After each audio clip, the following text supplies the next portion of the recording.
The problem isn't that life is busy, it's that most of it is unchosen. Days fill up, attention scatters, decisions happen by default, and over time, people don't just become busy, they become reactive, living by what appears instead of what matters. Living intentionally doesn't mean slowing life down completely, it means choosing where attention goes, before it gets taken.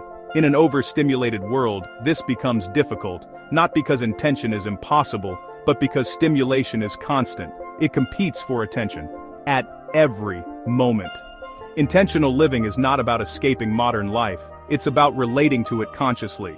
In the previous episode we explored self-disconnection.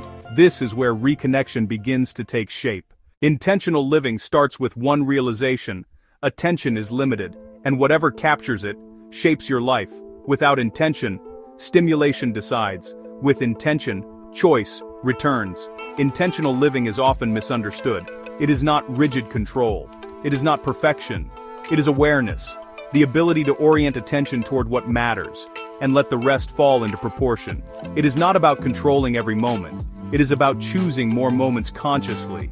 Overstimulation fragments awareness. When attention is constantly redirected, reflection becomes difficult. Values remain unclear.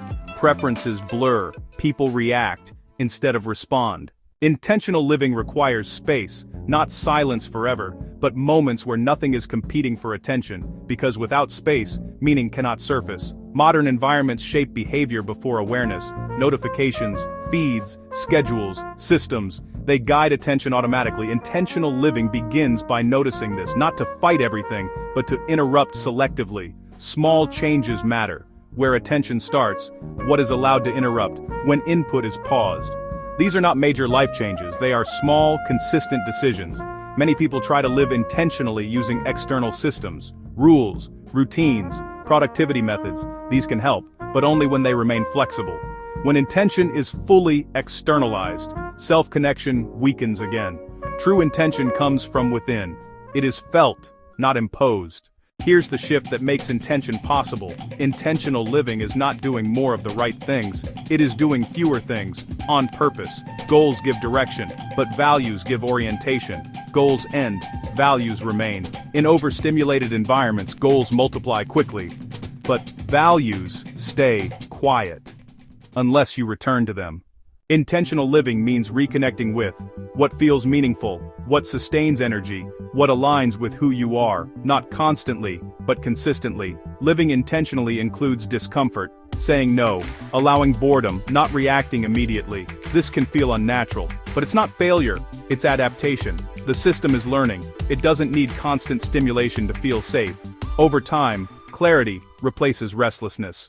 Intentional living is not permanent. Attention will drift. Life will interrupt. The practice is simple: notice and return. Return to awareness, values, choice. This is what makes it sustainable. Wellness is often framed as optimization, but deeper wellness is coherence. When actions align with values, energy stabilizes, decisions become clearer, emotional state becomes more grounded. Life doesn't become easier, but it becomes more directed. When people live intentionally, attention deepens.